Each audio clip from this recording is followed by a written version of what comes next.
changeant de lieu, on change d'image. Ce ne sont pas leurs cadres qui changent, mais ce que le changement de l'organisation des lieux et des jours opère dans les habitudes de faire ces images. On retrouve le ciel d'été et ses variations de formes et de couleurs, le ciel d'été et la toile de fond sur laquelle les images jouent et attirent notre regard.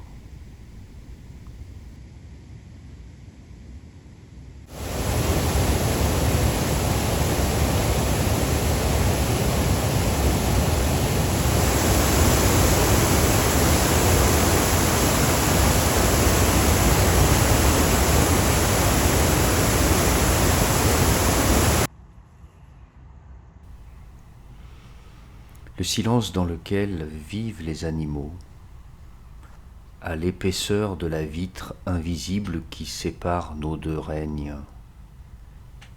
Nous trônons bruyamment sur le monde que nous faisons exister en amplifiant son tintamarre, son tohu-bohu triomphant, et puis les animaux, dont les cris rarement menaçants s'infiltrent dans les interstices silencieux et dans l'indifférence.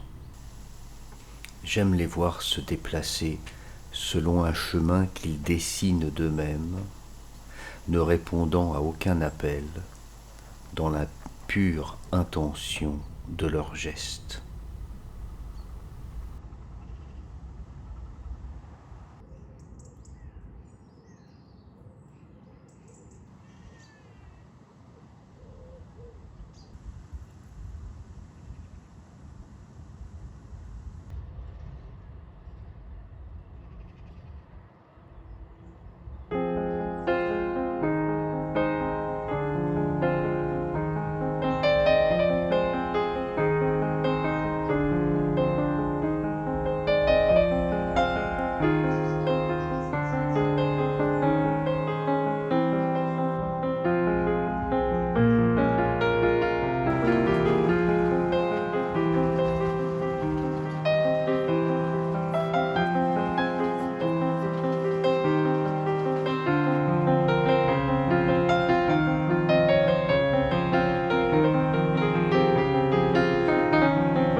Mais après on vit pas mieux.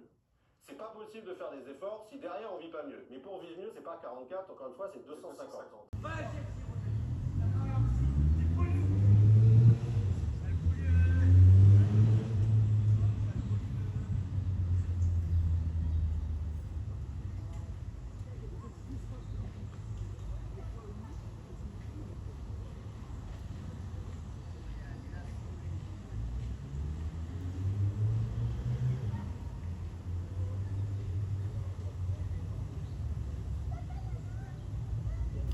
Au fond, il y a deux formes d'image, l'une de plan, l'autre de ligne.